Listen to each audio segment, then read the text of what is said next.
Welcome and good afternoon. First of all, I want to thank everyone for coming out and say how much I appreciate, hold on, turn off my cell phone, okay. A hint. How much I appreciate everyone coming out today and joining us for the second annual Al Gold Memorial Lecture Series. So I want to start by saying on behalf of the Visual Arts Program and the Stockton Art Gallery, I want to welcome you. In particular, I want to thank a few folks, and I'm going to go a little bit quickly, hopefully, because we have a few folks on the menu, so to speak, for today, and I want to get to them as quickly as possible. But I want to start out by, first of all, thanking our current interim dean, Dr. Lisa Honecker, and the faculty and staff of the School of Arts and Humanities. The efforts of College Graphics, particularly Sarah Messina and Margot Alton, for working on the design and print and electronic versions of the announcements. Special thanks I'd like to extend to Denise McGarvey for all of her hard work and coordination to make this event a reality each year, and she really is at the heart of making sure that all of this works, and we are deeply appreciative of her efforts. In addition, I'd like to extend our thanks to Layman Lee from Lance Fung's team for all of her support in helping on that side of the formula today to make sure that Lance was here with us. The reason this event became possible is through the very generous support of Vicki Gold-Levy, not only for this lecture series, now in its second year, but also for her support of Stockton students in the form of a purchase award for student work that was originally initiated in 1997. Vicki's support has directly benefited 28 students over the years, and the same number of student works have been added to the college's permanent art collection. It so happens that we have one current and 3 past recipients of the award today, and I'm just going to call out their names, ask them to stand so that we can congratulate them as a group. Leslie Wood, I don't see you standing, Leslie. I know where you are over there. Stay standing. Hold on, hold your applause, stay standing. Lisa Adamucci, where are you, Lisa? I know, there she is. Colleen McWilliams, and John Marshall.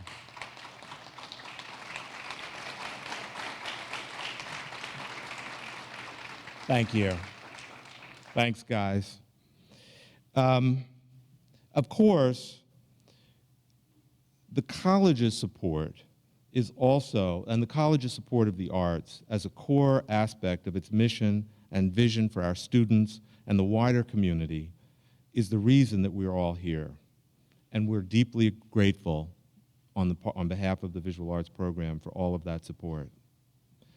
Just recently, I was walking back to the Arts and Science building, and I encountered the president walking the perimeter of the college all by himself. Our discussion was interrupted a couple of times by passing faculty and students stopping to say hello. This is the thing for me that makes Stockton a special place. Many of our students know the president, and he knows many of them. He has come out to many, and certainly President and Mrs. Sotkamp have come out to many of the arts events over the years since they've been here, and we deeply appreciate their support, and I'm particularly pleased to bring out President Sotkamp to give you some welcoming remarks today.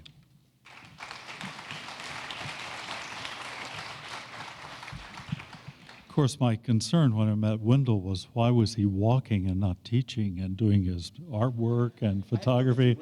Oh, I see. Okay. All right. Welcome to Stockton. For how many is this your first visit to our new facility here? Quite a few. Thank you so much for coming. If you haven't seen the Stockton Art Gallery, you should see that as well. It's where the old swimming pool used to be on campus. And I know, and some of them may still be here, the 4 people who used to swim in that pool regularly are still upset that we converted it to an art gallery. But believe me, when you see it, you'll understand. It's really something special. Now, you saw these students stand up. The way most of our students can come to college is through support, through scholarships. I've been here 10 years. State support for Stockton in that 10 years has gone from 40-something% of our overall budget to less than 10. So the way in which we survive, the way in which our students come to college, is by community support and development. The other thing that's so delightful is the celebration of the arts that are an integral part of education at Stockton. And so you have the 4 students you've met here, but you have many, many more who participate in arts, not just in studios, but in the community, building community relationships, etc. 6,300 applications for 1,000 positions in our first-year class. Remarkable group of students here, and a remarkable group of faculty for teaching them. Please enjoy today. Today is a special day. If I remember correctly, Vicki, your father's name was he was known as Goldie, is that correct? So this is one of those golden days. And to have Wendell here, our really remarkably capable and internationally known photographer to do introductions is just terrific. And if you've been to Atlantic City at all and seen the artwork done by Fung and his collaborators, you should be very proud of what is happening. The international publicity that his artwork has drawn has really helped bring attention to Atlantic City. If you haven't been on our campus recently, after the event, please enjoy, walk around some. There is a Dunkin' Donuts in the building, and that seems to be a very popular venue for students. The art gallery is over near the Performing Arts Center. Thank you very much for being here.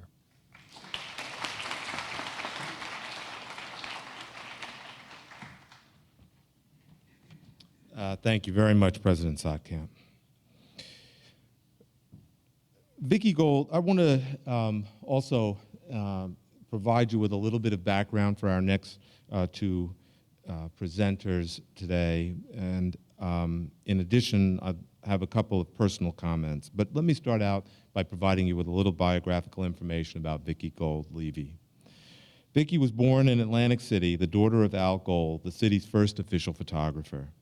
She is the co-author of the book Atlantic City, 125 Years of Ocean Madness, and currently serves as a historical consultant on HBO's Boardwalk Empire. Vicki was a co-founder of the Atlantic City Historical Museum and director of the museum's award-winning video, Boardwalk Ballyhoo.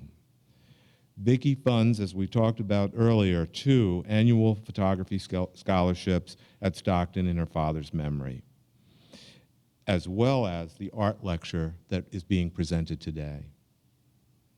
Aside from Atlantic City, Vicki has authored 4 other books, including Cuba Style and Times Square Style, and is producing a Cuban vintage photography book and a book on early New Orleans graphics. And I just would add to that I've had the great pleasure of working with Vicki since 1989, when we began working together collaboratively with the Atlantic City Historical Museum on photographic exhibitions, which actually at the time also incorporated the support and volunteer efforts of students in our school that were coming out to the Atlantic City Historical Museum to help with installation and fabrication of exhibitions. And over the years, we've had many wonderful conversations, and the friendship that I have developed with her is one that has been remarkable, and we've had just great rambling conversations about a wide range of topics, which I enjoy so much, and why, for me, it's such a pleasure to be here and introduce Vicki Gold Levy.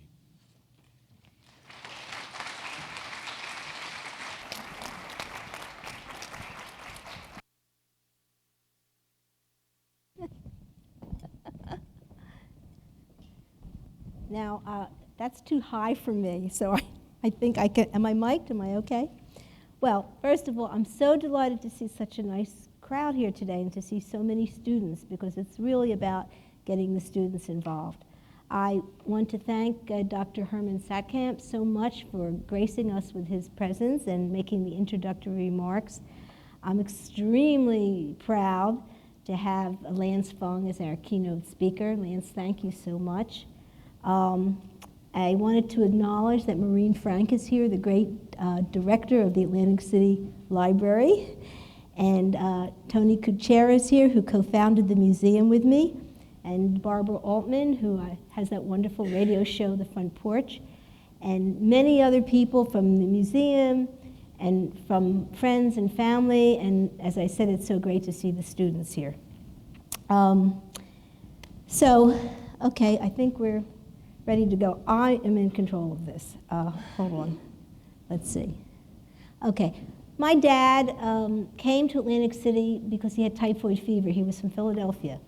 And he actually had a job at the Traymore Hotel when he was a young guy, about 20, writing stock quotations on the board. That's how they did stock results back then. No Bloomberg News. They did it on the board.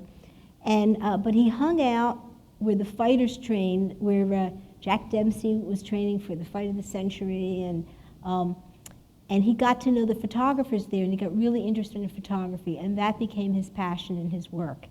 And he photographed the first Miss America pageant, and everybody loved him. He had a wonderful winning personality, and you'll see it in the pictures I present, because I not only show pictures he took, I'm going to also show you pictures of him working.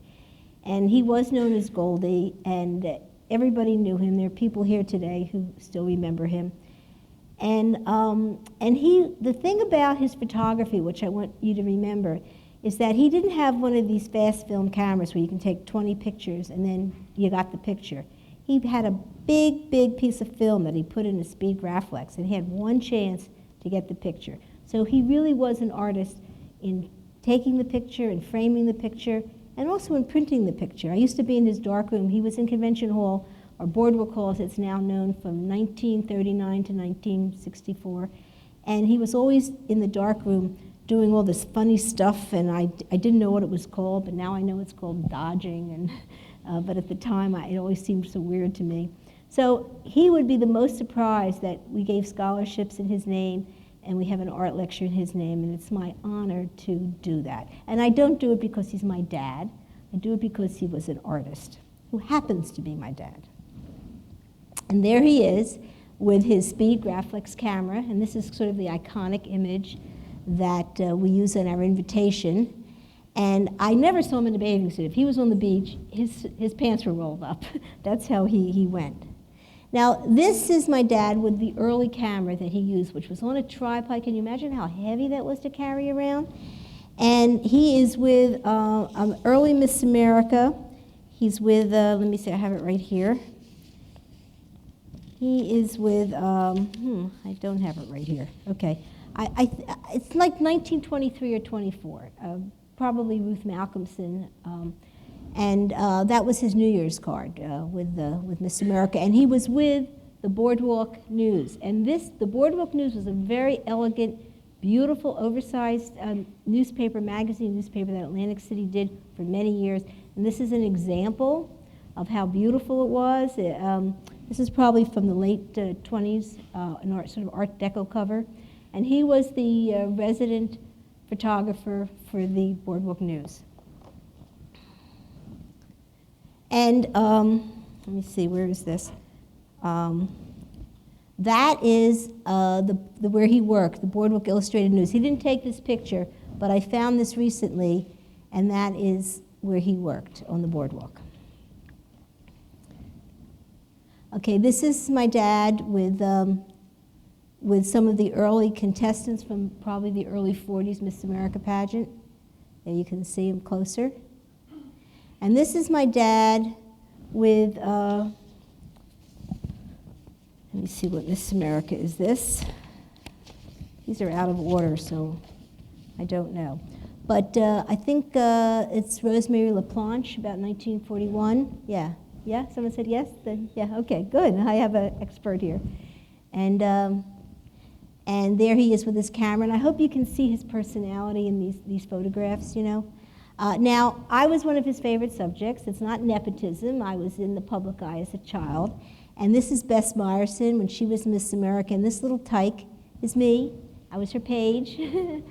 and this is a kind of iconic photo that's been in a lot of places and appeared in a lot of books.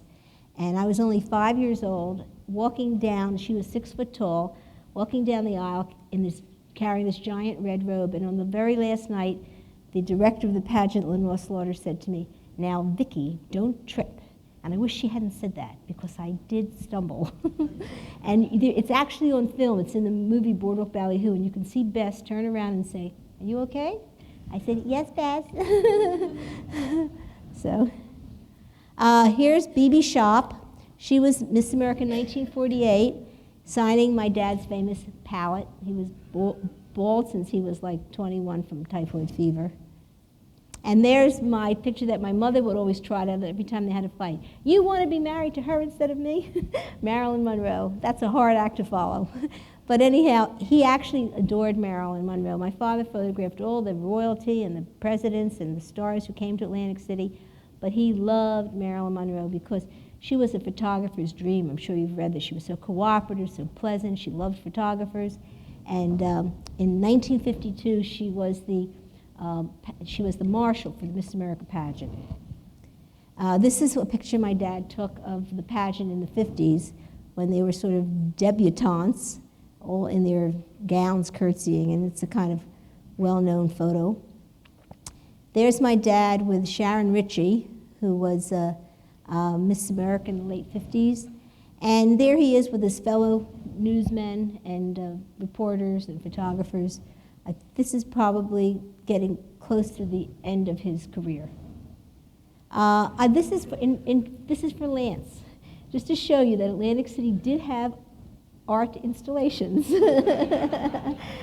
This is not me, it's someone else, but this is the giant Easter Bunny that used to be every year in front of Convention Hall. This is, Atlantic City was taken over by the Army in World War II, and there is a giant firecracker, Lance, you know, an outdoor installation. And we were celebrating war bonds and the selling of war bonds because the whole city was taken over by the Army Air Force. The hotels were all barracks. Convention Hall was a training center. And the maneuvers were on the boardwalk and the beach. And there I was doing my little thing. And this picture is interesting because that's Joe Hackney, for those of you who know, our Uber athlete. And again, remember, he just had one opportunity to take this photo. And this won the Associated Press Tripod Award. And you can see his arms are out in the air, his feet are, in perfect form. And it's from a blimp. It was one of the stunts that we did.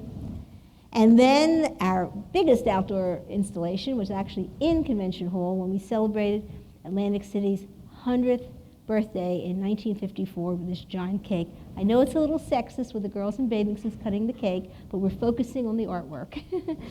So I just want to say that there is a history here, Lance, of installation work, and it's my pleasure to see all of you here, and I want to also acknowledge the recipients of the Al Gold Memorial Purchase Award, and I'm so proud of all of you. Thank you.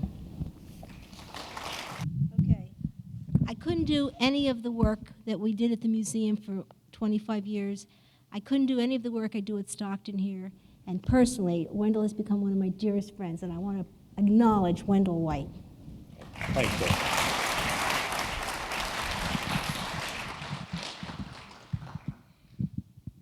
Thank you, Vicki.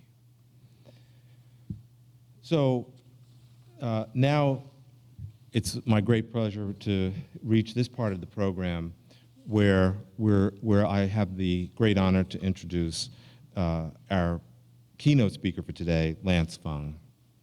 And just to provide you with a little bit of background, Lance Fung has been curating large-scale public art exhibitions for decades, and his most recent project, Artlantic, is located in Atlantic City. With his unique curatorial eye, Fung is transforming vacant lots into much-needed into a much-needed park system. These giant living sculptures hope to attract locals and art enthusiasts alike to experience art in green settings designed by Mr. Fung and by the participants. These are large-scale projects with public spaces of up to 7 acres. He has curated internationally recognized exhibitions such as the Snow Show, Lucky Number 7 at the 7th Site Santa Fe International Biennial, and Wonderland. He has created important exhibitions such as Crossing Parallels at the Zamsi Space in Seoul, Korea, Going Home at the Edward Hopper Historical Museum in Nyack, New York, Revisiting Edward Mata Clark at Next, the Venice Architectural Biennial in Venice, Italy, and The Ship of Tolerance by Ayla and Emilia Kabikoff in Siwa, Egypt.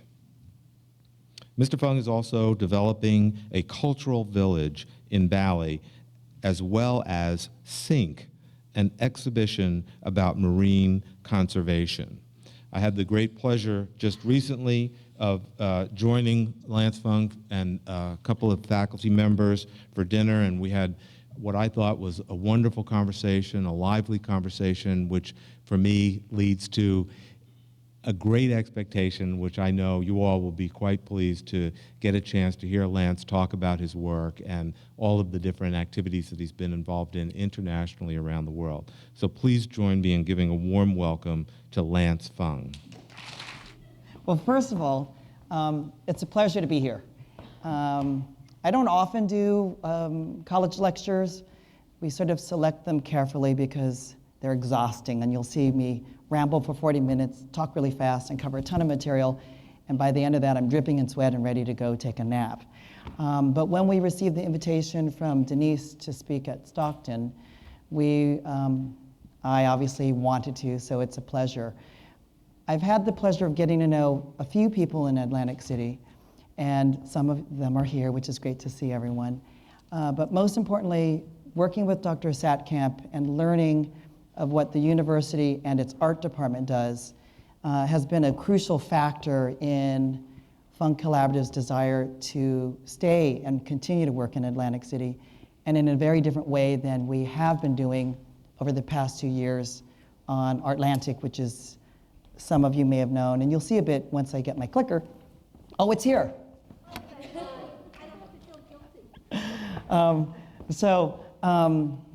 Which is sort of a different type of energy than what we hope to be working on in the future in Atlantic City. So it's a pleasure to be back at Stockton. Many of the art students have interned with Fung Collaboratives, particularly helping out laymen, and John Talley and myself in realizing that project. So it's always a treat to be here. It's an added bonus, I should say, to be part of this important lecture series. I've heard of what Al Gold, his contributions to Atlantic City, and also his interest in the arts, and of course, it being continued through his daughter Vicky, is an inspiration to all of us, and particularly all of you students. There are many ways to get involved in the art world. Some of you will be artists, we hope. Some may be patrons, and some may be the supporter of arts, the way we are, where you're actually working in the industry. So it's interesting when I go to colleges to remind students that you're just at the beginning of your career, and being involved in the arts can take over in any different direction. I remember one lecture I did at Williams. It's the only other lecture that I did at a bachelor level, because usually I go way crazy and then everyone's like, what did he just say? Because they're not aware of the art historical references or have the exhibition history that maybe a graduate student may have. But they were so smart. It was a small group, I think 10 or 12 students, and it was a one-on-one sort of relationship for a weekend. I completely forgot it. They were so smart I thought they were PhD students. And then I went around the table and said, okay, what do you all want to be when you grow up, when you graduate from Williams? And I was like, well, I'm going to take over my father's pharmaceutical company. I'm going to be a senator like my dad. Oh, and it was like all of these unbelievable job aspirations, which they would do and realize, and a great deal because of who they were with their families. And so then I thought, wait a minute, we're talking about art. Does anyone in this room want to be an artist?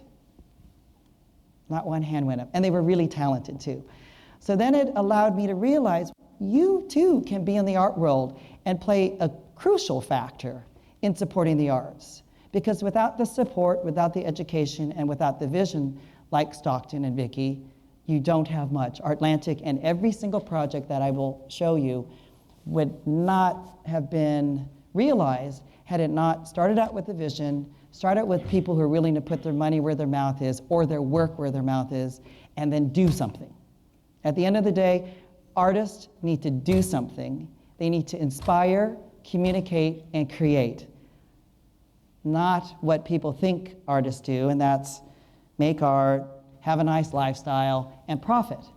At least that's not the type of art that Fung Collaborative stands for. I'll kind of peel through images, all of which are on our website. We hope that at your leisure you'll review it, or for coursework you might need to analyze some of it. We're always looking for interns, whether they're remote or physically working in our office. Our door is always open in any kind of educational capacity that we're able to extend. So in any event, my career started out innocently. I've come up with these little subtitles, which I've never done before. Usually it's just a ton of pictures that just flash behind me as I tell on these various stories. But I thought for the students, it's interesting to see how someone who wasn't really raised within the art world, although my father was an artist, someone who didn't have any connections or resources or even interest in moving to New York and becoming a curator and actually being able to work internationally, can actually do all of that.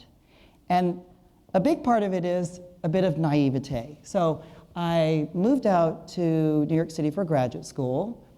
I thought I would get my master's so I could teach, and that was my goal. And so that's what I started to do, went to grad school. Out of the blue, through odd circumstances, well, first of all, it takes some initiative too. Rather than simply living off of my college allowance, I thought, well, I want to do something. Besides going to school, let's do something. So I went and I applied for internships at some of the big galleries. None of them would take interns. I went to Mary Boone Gallery, and those students that are here, you might take note of some of these names because it will be important for you. Because they're historical and some are still quite active, like Mary Boone. I applied at that gallery and another gallery named Marion Goodman Gallery. The two of them, of course, are still very important galleries. They weren't accepting interns. Mary Boone would not interview anyone. And out of the blue, I had an interview with Mary and she offered me a job. It came with a caveat, and that was, and I had been to New York maybe 2 weeks, I'd love to hire you if you quit grad school. And so that was a little too big for me to handle. So I ended up the next day getting an offer to be an intern at Marion Goodman Gallery. Marion Goodman, as you know, and some of these names are things you should be taking notes on, students, represents Ansem Kiefer, Gerhard Richter, Polka, Jeff Wall, a litany of the who's who of artists. And I was just a young kid going to grad school in New York City, being exposed to all of this. Prior to getting my degree and trying to get a job, out of the blue, a classmate of mine in my MFA program said, you should meet a friend of mine. It's Holly Solomon, another very notable within the art world, who had one of the most important galleries of the day. And my friend said, I've talked about you for some time, and I think you might want to work there. Well, I was working at one of the best galleries already, so I thought, I don't want to change. I mean, I'm happy here being an assistant, typing letters and going to the post office and picking up dry cleaning and helping the artists and doing what you do as an assistant. To me, that was, I had already made it, coming from San Francisco with 0 connections in town. So I met with Holly, and she said, I'd like to hire you as my gallery director. So at 27, I became the youngest gallery director of a top 10 gallery in the world. I had no clue what I was doing. I had no collectors under my belt. I didn't know any of her artists directly. I was just young and enthusiastic like a ton of you out there. And then the test began. For some reason, she saw some potential in me, just as what all your professors see in you. But what it also meant was I had to work my ass off. I had to do double study. I had to study. I'd work all day long, go home, and okay, we didn't have the internet back then, but it was going to the library, schlepping books, and boning up on things I didn't know. But that is what it takes, is just this energy to dive in. So I dove in, and this is an exhibition, the first exhibition that I curated under the umbrella of Holly Solomon Gallery. It was an exhibition of female artists. To the right is Judy Pfaff, to the left, well, right, yeah, left is Ava Hess. I also introduced Kiki Smith, who is in Artlantic, who is one of the most prominent artists working today, but at the time was little known. And there were a number of artists that were included in the show. That was me at 27 in my loft in Brooklyn with Holly Solomon. She was a terror, by the way. She and Mary Boone were known as being two of the most unpleasant people to know and work with, which was in part true. And the other part was it also illustrated to me of what it took to still be the last man standing in the art world, which was a lot of chutzpah. She knew what she wanted, she knew what was right, and that's what she presented. And there was no mincing of words. And if you didn't like it, that's great. You're welcome to have the opinion. But this is why this is good. And as you're making your art in your studio, and your teachers pick apart your work, and meticulously and intellectually why it isn't good enough, or they give suggestions, which I do, which I always say you should never do as a teacher, of how to better your work of art, you take it, you listen, you learn from it, but at some point, you need to know when to say, I disagree, Professor so-and-so, and this is why I disagree. And then you might actually start to have a dialogue with your professors and win some respect, in which you then have someone to refer you to graduate school and can attend your opening at the university gallery space and so on. And that's what I learned from Holly. This was another show that I did, which had an early Sarah piece, Gordon Mata Clark, and Agnes Martin. Another aspect of what has led me to be able to work in the art world, which is a privilege, and it's also a burden, because it isn't, be careful what you wish for. It is a very difficult industry. The attrition rate for artists leaving graduate school is in the 90 percentile within the first year, i.e., after you get your MFA, 9 out of 10 students will no longer be making art within a year. And then the number only grows because after 5 years of MFA school, most of your student colleagues are no longer making art. Why? I don't know. Having a bit of luck, of course, is something that everyone can wish for. For me, after running Holly Solomon Gallery for 6 years, I was burnt out. I was totally fried. If you've read the book or seen the movie, The Devil Wears Prada, that's a very light understanding of how the art world works. The character who was based off of Anna Wintour could easily have been based off of Holly Solomon and Mary Boone and any other gallery owner that exists out there in New York. And the stories from the gallery are worse than what happened in The Devil Wears Prada. It was a great exercise of, really they should do a TV show called Survivor Art Gallery, because the entire mission for most gallery owners is to burn you out, whittle you down, and just suck all your energy and all your goodwill so that they can make money selling art. And it also happens to the artists, who are so often exploited by their gallery, because at the end of the day, the gallery needs to pay for their private jet, their new Hermes loafers, their dinners out, and so forth, so on. And meanwhile, the artist is just trying to get maximum 50% out of what the gallery has just sold their work for. So with me, I was fried. I loved my time at Holly Solomon. It was obviously a very big learning experience, and she gave me a huge opportunity in taking a risk on a 27-year-old nobody. But happily, I had proven myself over a series of other wonderful anecdotal stories. But nonetheless, Holly's most important living artist at the time was named Namjoon Paik.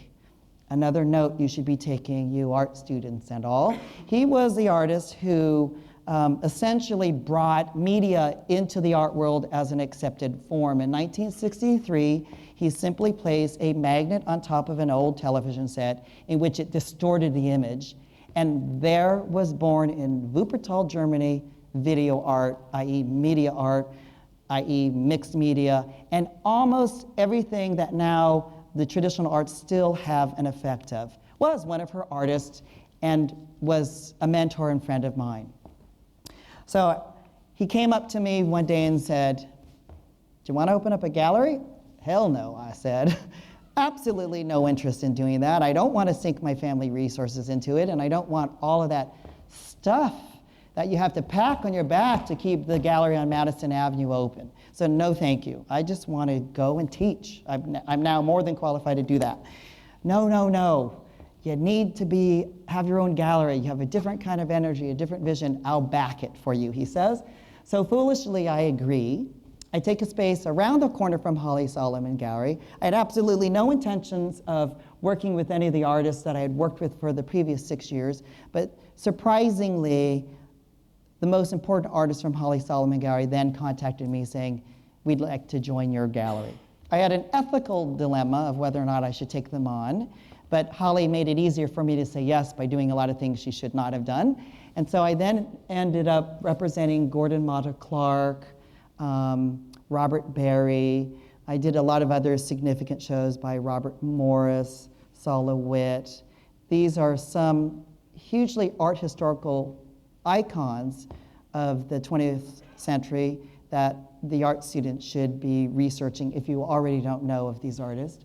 And this was my space. The interesting thing about the space, too, was that it belonged to the founder of the Fluxus art movement, which is a lesser-known art movement.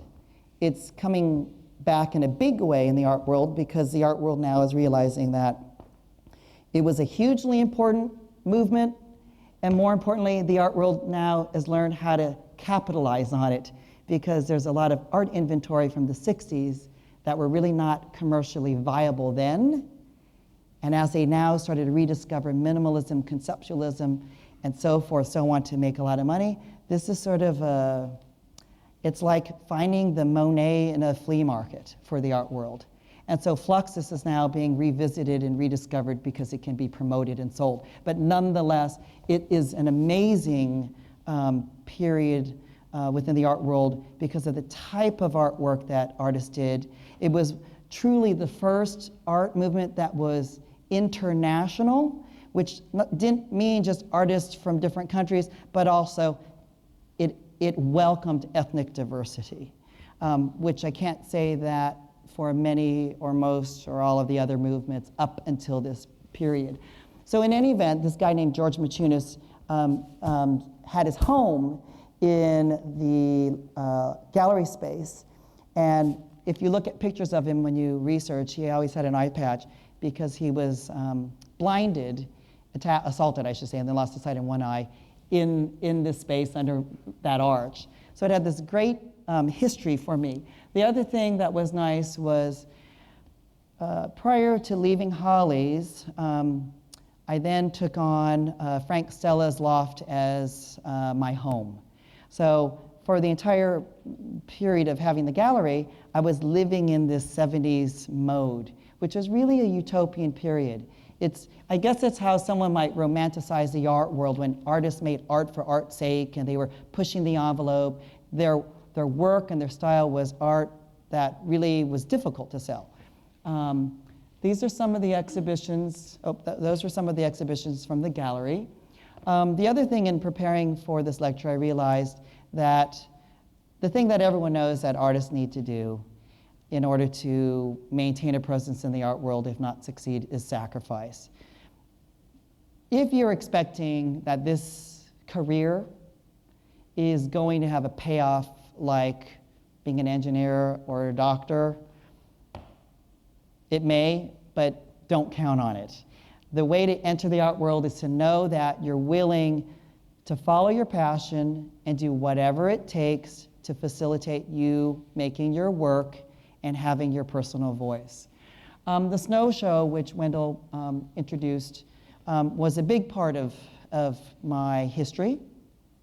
It was the first large-scale international exhibition that I curated, and surprisingly to all of us, including me, it was an overwhelming success. It seemed like it came overnight, but it was years and years of working for free, without any financial support, with the entire art world saying, this is ridiculous.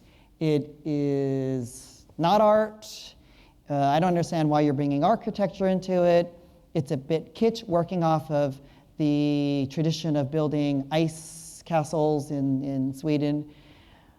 And surprisingly, with the tenacity of just plowing forward, it resulted with, I think it's 17 projects, I guess it was like 19 in the first year, 19 massive monumental projects that were designed by one famous artist partnered with a famous architect so that they worked in a collaborative way. The main thing is the structures were so intoxicating. They were photogenic, so they hit absolutely every magazine and newspaper of the time, New York Times, London Times, Herald Trib, every national newspaper, so forth, so on. And for us, it was 6 years of our lives and so much drama and agony that we almost regretted doing it until after we completed the project. Is the second snow show in here too? Okay. This was in Lapland, in way up north, literally 3 kilometers from the Arctic Circle. I put the heading sacrifice on there because it allowed me, in preparing for you, to think of what the snow show really represented to me.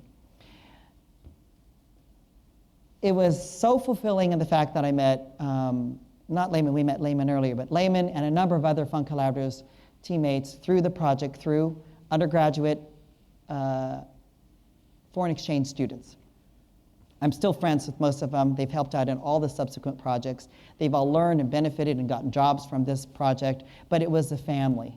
It was really a team, and we had this vision, and we had no goal. It wasn't like we were trying to get famous or rich. We just wanted to do this thing.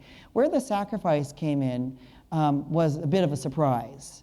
When working with the Finnish government and being assigned a project director from the Foreign Ministry Department, I never in my wildest imagination would have imagined that the project director would have embezzled the millions of dollars that was fundraised for the project, so that at the actual opening, in which ABC, NBC, CBS are there with their film cameras, every major artist and architect was there, every newspaper writer, I'm getting calls that the bills are unpaid and that the exhibition was in 2 cities. So it was part A, part B, day, night, day, night. So we do the first day visit, things like, okay, we do a press conference, this many journalists, TV cameras and all, which is crazy because I'm thinking, it's just a little show we started.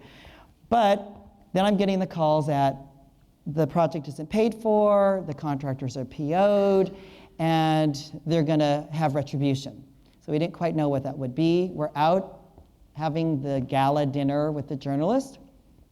And then I get the call from the 2 project directors, who were just simply college intern students, unpaid, that they won't plug it in. I'm like, what are you talking about? The projects were extraordinary at nighttime, and we took special effort in lighting them properly. So basically, the contractors were holding hostage money, saying, we're not going to plug it in, and you're not going to be able to see your show. I'm on the phone from a boat in Kemi, Finland, to Chase Manhattan Bank, my branch in Soho, who doesn't know me from Adam, saying, I need a loan real fast.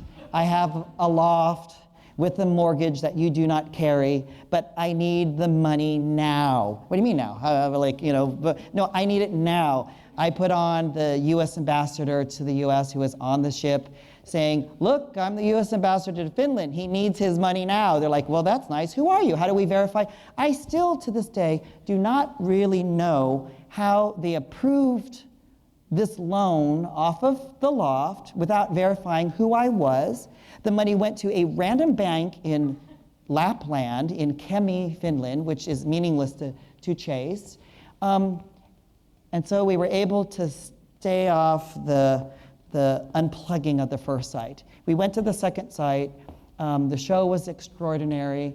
It was worth taking a loan off the loft to pay so they could plug in the show. Because I can still remember that evening. We were having dinner. We went out to the Yoko Ono piece. The interns had the clever idea of creating ice votive candles that would then be the light source to walk you through her piece. And meanwhile, after working there for 6 years and never seeing the northern lights, a massive array, like a Bill Viola projection in the sky, of northern lights for hours appeared. It was just like someone just blessed us. Then we went out and took the bus, and we went out and we saw the Ando and Miyajima piece lit up, Kiki Smith's piece. And in front of the Zaha Hadid structure, Taiko Chang created a beautiful vodka waterfall that cascaded over Zaha's piece and was just completely on fire. And there in front were two important artists, Rachel White-Reed and Kiki Smith, doing a cheer, like cheerleaders for the camera, about the snow show in Lance. So that was sacrifice well spent. What you do learn from your work, and even if you're going from painting to painting to painting, or photo to photo to photo, you should be looking back and learning from where you are coming from. So in that case, I'll skip, I'm sorry. This was an exhibition I did for the Venice Biennale on Gordon Matta Clark, which is really one of the most important artists of our time. So again, students, that's a name you definitely want to research. His father actually was Matta, the Spanish painter. I did a couple of exhibitions for the Venice Biennale. This one was a preview for the snow show. I think this is out of order. That's my mom, who has gone to all of my exhibitions the way a good mom does. My father did too, up until when he passed away. And that was in Venice when we were launching that project. I will tell a horrible story. I forgot this sacrifice. Usually it puts me to tears, but I'm not in that mindset right now, which is good. But at the time of doing the snow show in Finland, and we heard of the hemorrhage of the money, the two mayors of the town came in and said, I explained, something's up. I'm not finished. I don't have a bank account. I'm not handling the funding. It's my job to curate, create, and interact with the artists, and it's your job to go and pay and build this exhibition.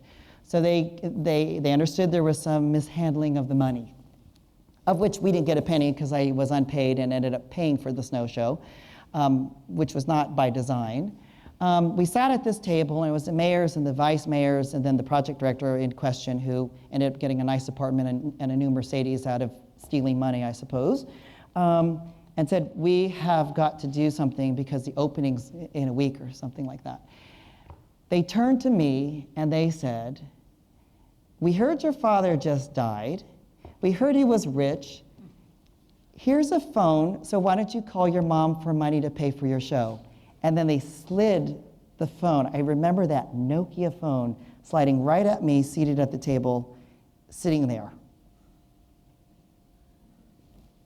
I mean, I was speechless. Well, actually, I wasn't speechless, but what I said I can't quite say. But in any event, as we move forward, you have a little foresight. The Winter Olympics learned of the snow show and its huge global media success. In fact, the Finnish Foreign Ministry attributed $80 million of press generated through the snow show, because every time it says Finland and Kemi and Rovaniemi in the New York Times versus Art in America, they assign a value. But the press was so ubiquitous, they did their analysis that 80 million of PR was generated. But what was even more interesting was that there was a 30% increase in tourism to the country the following year solely because of one art show, the snow show.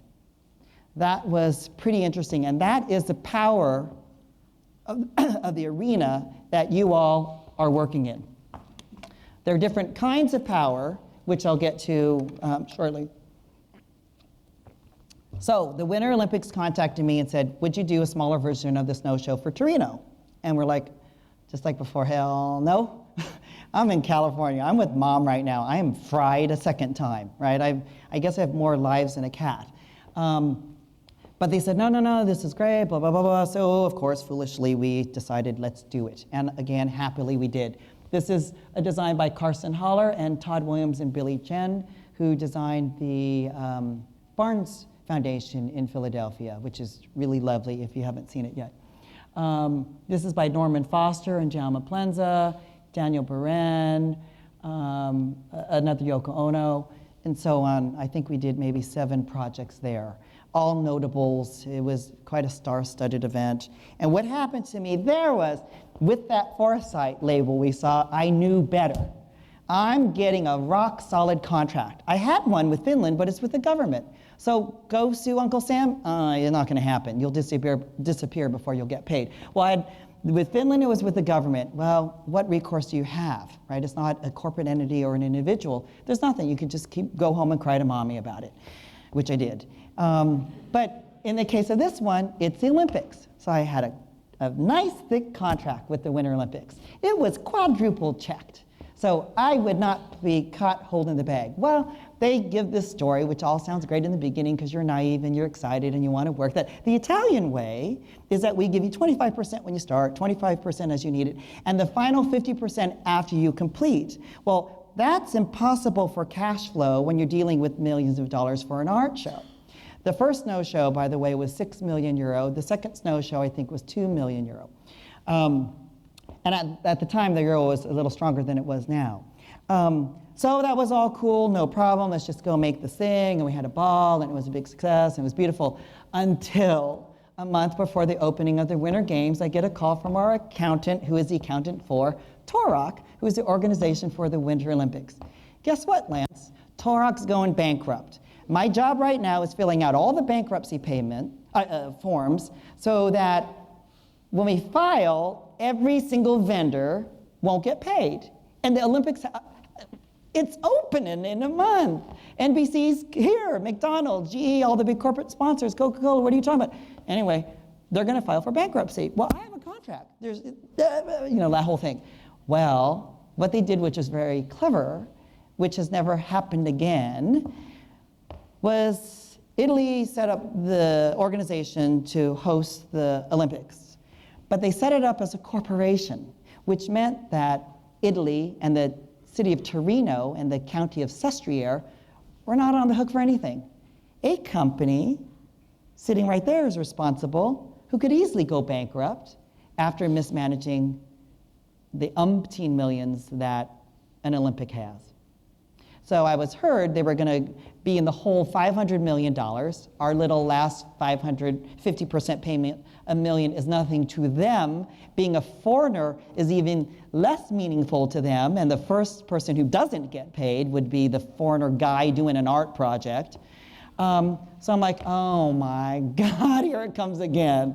Well, with that foresight, I managed to work with a friend of mine to join the snow show board, which was just not a legal board, but more just a board of support to get people interested and get the right art group to the opening. Happily, the board member is the owner of Fiat Group, which is Fiat, Ferrari, so on, and was a founder of the town of Torino, which means it owned the Bank of Torino, and it owned just almost everything in Italy, one of the bigger players in Italy. So I called up John Elkin and said, oh my God, it's happening again. And he said, what? I'm like, I heard from the accountant, It's like, oh, let me make some calls. And he called back, oh my God, it's happening to you again. And I'm like, well, what am I supposed to do? So what I could have done is one of two things. Same thing in Finland. We could have walked and then just say, okay, sorry, no show. It's called the no-show, right? But I couldn't do that for artists who had worked on the project for 6 years, and I thought it's better just to pay it out of pocket and realize something historical, which happily it became. But in this case, I'm like, what can I do? They said, well, legally it says you need to build 5 or 7 or 8 projects, but they could be snowmen, you know, and you haven't outspent that last half. Like, try to minimize your losses, in other words. In other words, do a horrible show so that you don't have a big financial impact on your end. Well, who can do that with any great conscience? And it's like sacrifice, foresight, whatever. It's like, oh, what are we going to do? So I did call John. He said, wow, this is drag. And he said, let me make a phone call. And then he called, and then I got another call. Hello, this is Torok, you know, the Winter Olympics guys, right? We have a check for you for early final payment of your project. I'm like, huh? He's like, yeah, come and get your check. I'm like, okay, we'll be right there. They prepaid the whole balance of the show because he said, let's give them a 0 collateral loan to complete the project. Because he, being the bank, would know that the Winter Olympics would not pay him. So basically, through that little label of foresight, that's what saved my hiney on that one. And resulted in another historical art exhibition. This was Kiki Smith's piece, which was absolutely spectacular. Adventure, I think, is something that most artists join up in the art club world for because it is a different lifestyle. And it is incredible, despite some of the horror stories that I've had. I don't get explained the type of people we meet. Visionary, artistic, creative people, passionate supporters, students who really want to be a part of something. It can be a dream career. But you also have to fend for yourself and know how to protect yourself from all the negative energy that life and the art world can sort of dump on you, and figure out how to navigate how and what you want to do in the art world and who you want to be. I know what I need to do to be able to sleep at night. It's amazing that people in the art world actually sleep at night, but that's their deal. I mean, you'll hear of people who will go bankrupt after bankrupt after bankrupt, opening up galleries and using backers and funders and not pay the rent and advertising ads and this and that, and have absolutely no problem opening up the next day down the block. That's something that I can't quite do. The Ship of Tolerance was a lovely project created by Ilya and Amelia Kabakov, who are at our project in Atlantic City as well. It was a project that was truly unique. Egypt was undergoing a lot of turmoil, as it is now. There had been a recent bombing in Cairo. The Kabakovs their history are Russian Jews. They were a bit intimidated in going over into a very remote part of Egypt, but they felt this was an interesting project, and it was a project based on tolerance. They sent books over and all sorts of educational material to this tiny remote village, which, by the way, the great oracle who told Alexander the Great that he was a descendant of the gods or not, because they never really say what the oracle told him. But nonetheless, this was the same little town. So we did this huge educational program on tolerance. The children created these beautiful paintings on tolerance and Egypt's history in sailing. And it resulted in this ship, which sailed across this little lagoon in the evening.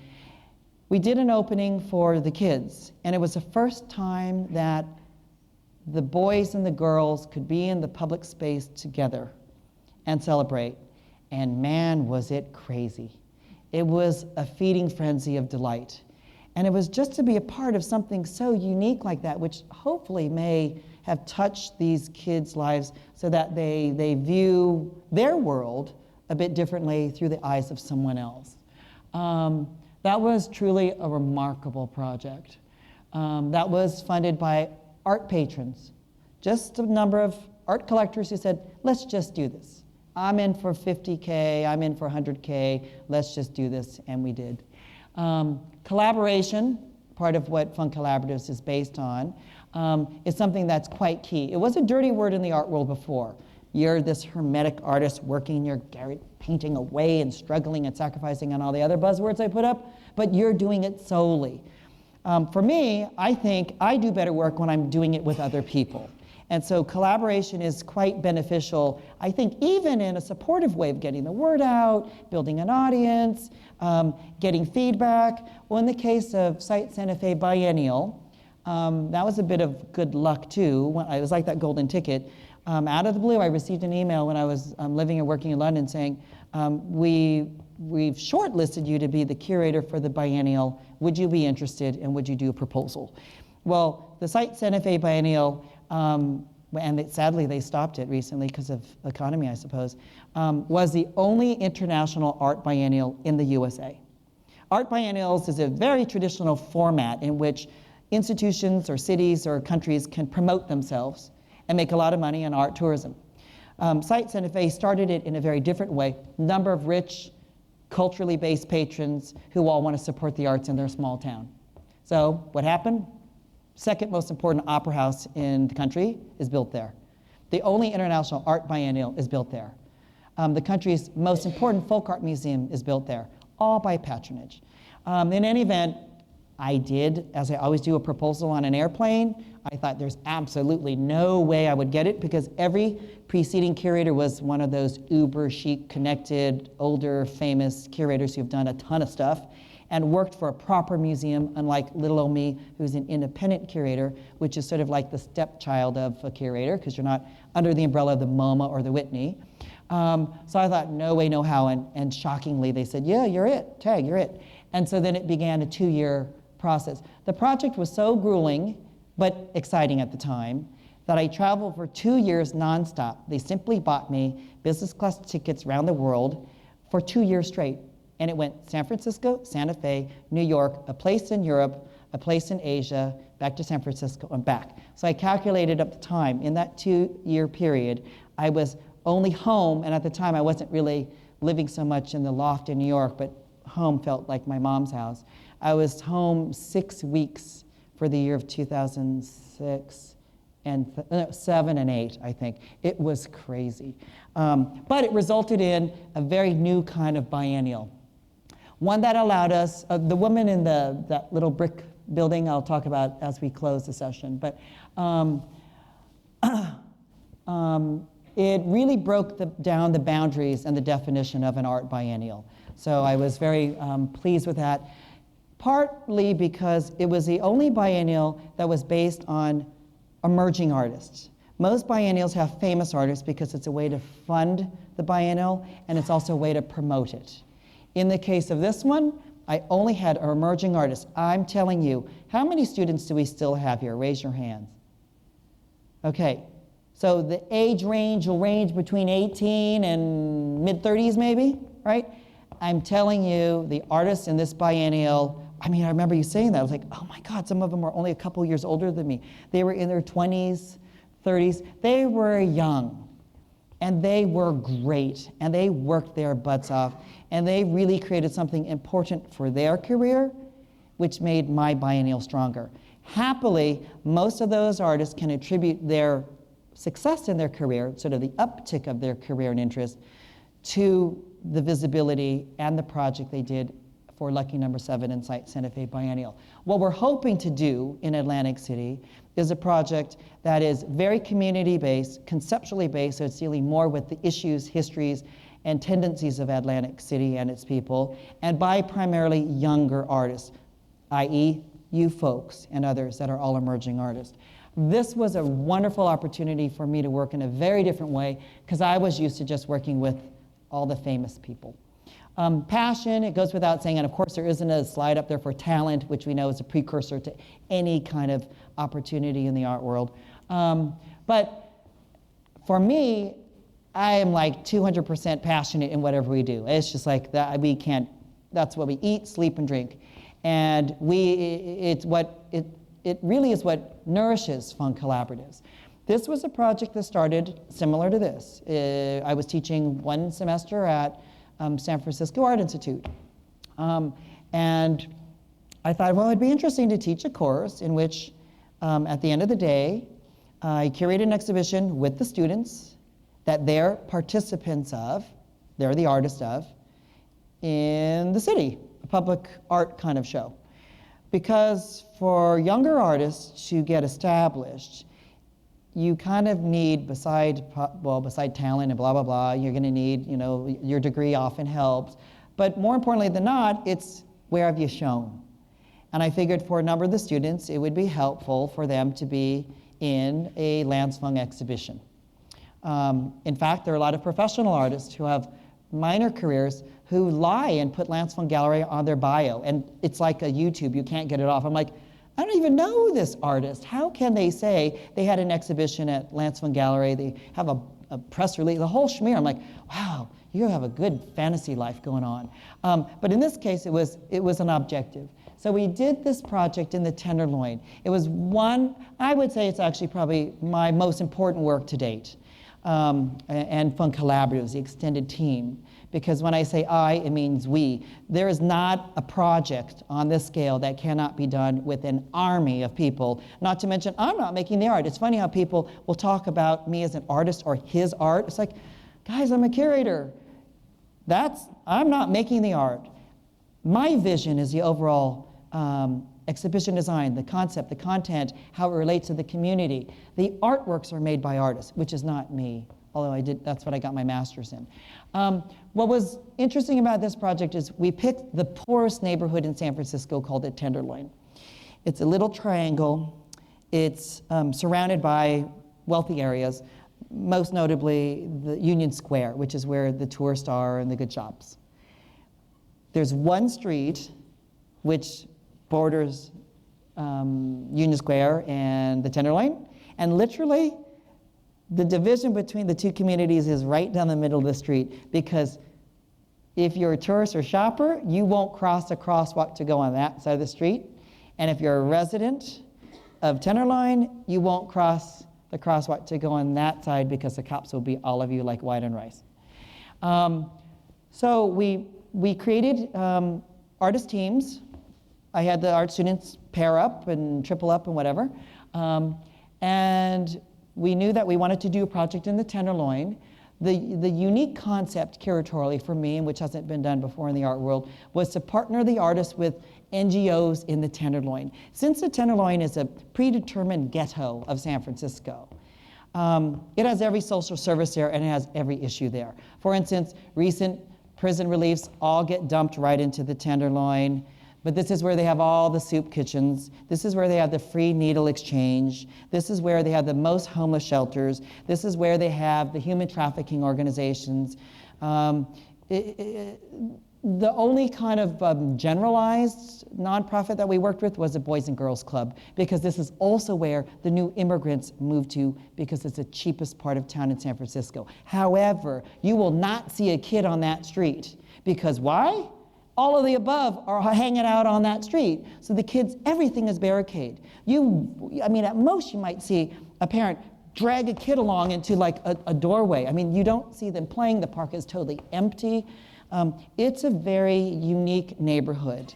And it's not one that should be neglected either, because the residents that are there are equally passionate and desperate of being heard. So what a little art show did, 0 funding, all volunteering. So, and it wasn't Fung Collaboratives, it was just me at the time. So I curated it for 2 years without income. There was no funding, so my family supported the project, created the catalog, and did some other things. The artists all that were out of town figured out how to get there, pay for their own plane ticket or whatever, got in-kind support for the materials, and we made, how many? I think it's like, again, 17 or 18. Oh no, I wrote that thing, 16. 16 ambitious artworks that could rival almost anything else, all done for 0, but 200% of desire.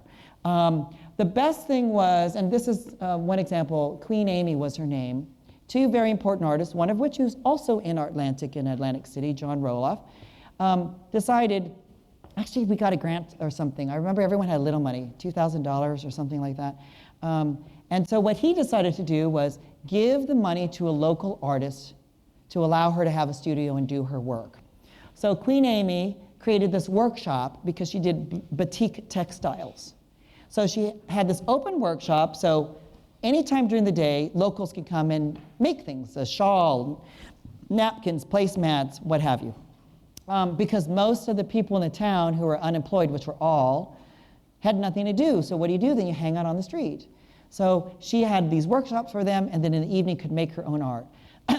After this exhibition, which lasted a few months, I remember she came up to me and said, "Oh my God, you changed my life." I'm like, "Oh, that's nice," thinking I can't really change anyone's life.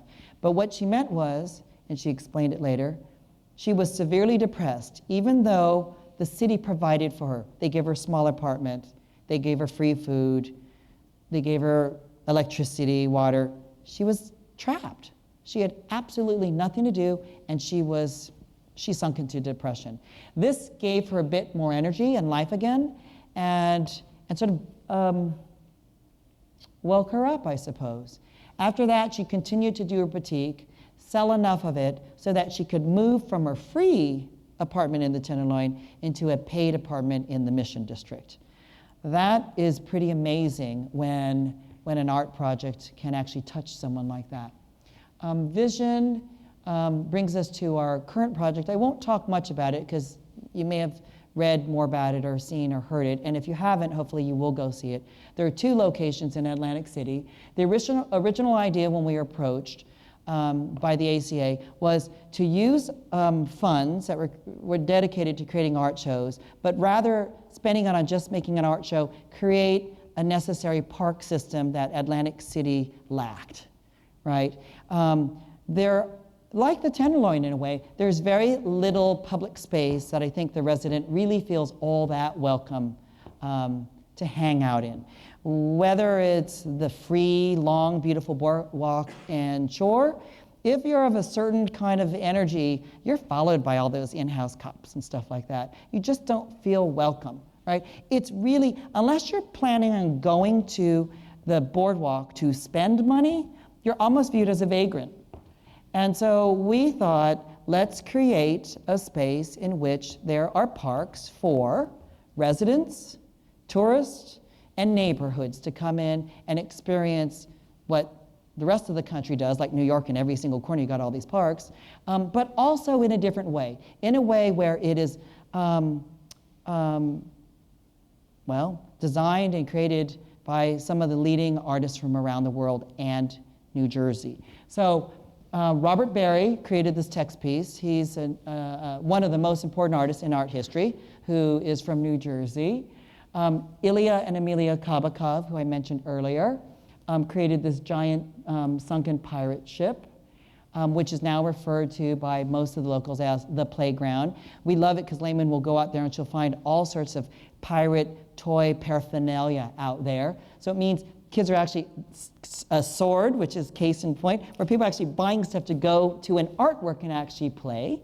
And Kiki Smith, who was raised in New Jersey, created this very poetic garden in which everything is red and blooms red in the springtime and has red foliage in the fall. This is John Roloff, who created this unique sort of interactive mural. This year we added Peter Hutchinson, who is also in art history books as one of the earliest Earth artists. He's in his 80s. He did his largest and most important work for us in Atlantic City, which is a landscape piece. New Jersey-based artist Robert Latch created these large bird nests for little children to play in. And last but not least, Jed Morfitt, obviously one of the faculty members here who teaches sculpture, created a series of functional artwork, which consists of these Victorian-inspired benches, and also the entrance gate to the space. And then the last thing are some exciting projects that we're working on. This is a project in Bali. The woman who I said, oh, take note of that woman in that brick building, she's the patron of this project. It's about a $2 billion art project, self-funded, completely philanthropic based. It will be creating 2 museums, an artist residency program, an art school that will be free for people from Indonesia, an oceanarium. It really is an extraordinary project which we've been working on for a number of years, but now it's finally starting to move a bit quicker. These are some of the different proposals of what will take place there. We're working on the Snow Show St. Moritz right now. which would be a big departure from what we did in Lapland and in Torino. It actually was an idea that I've had for a while. We pitched it to Atlantic City. They passed on it, and now it's sort of back there. St. Moritz has, of course, a very famous and prominent lake in the middle, which they do all sorts of activities on. And these are some of the projects that we'll be working on. We're working on a project in New York City based on immigration. And that's it.